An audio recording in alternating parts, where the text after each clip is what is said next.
I saw DP, Coach Neal come out of practice. They seemed particularly happy, particularly in a good mood. Was there something going on at practice today that has everybody, in a good mood? Is things just going well or what? Yeah, I mean, this was our last hard day of practice, and as far as getting things down and getting things ready for Stanford, we did pretty well for that. How do you feel? Like, how do you personally feel going into this game for Stanford? You've had your crack at them before, not the kind of success I know you guys were hoping for, but do you feel like something is different this year? Yeah, I mean, we feel really prepared. We have, lost 2 games in the last 2 years against them, and we've learned from our mistakes. And I feel like this year, we're really going to come out hitting all cylinders and just come out swinging. What is it about Stanford's defense that's different this year than maybe what you've seen in past years? They're a really sound defense. They rarely make mistakes. They're well coached, and this year I feel like they don't have those the linebacking core that they had last year. A lot of guys graduated. Like Shane Scove, he was there, and he made a lot of plays for them. But since him leaving, I feel like it kind of opened up some holes in their defense. He was really that guy. Scove was really that guy last year. He was sort of the headhunter on defense. He was the one who would really, just the animal on defense. Is there anybody that, I don't want to say takes over for him, but is there anybody that sort of seems like he might be the one to sort of try and fill his shoes?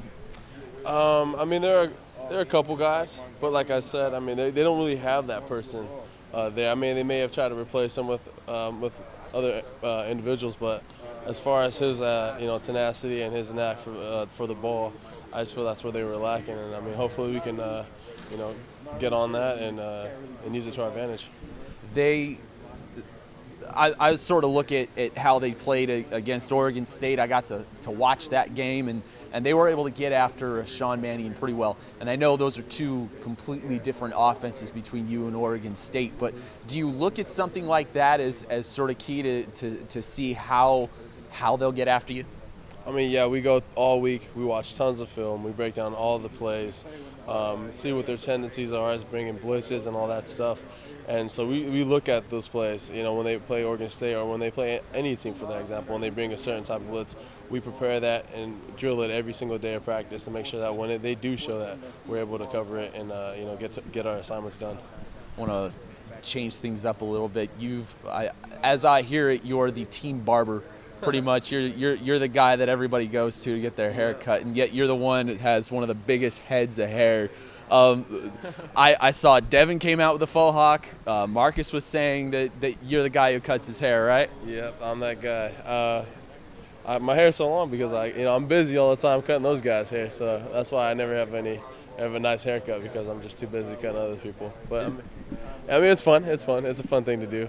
Is there any particular style? I mean, the faux hawk is sort of the thing, but is there anything in particular that is sort of the Hamani?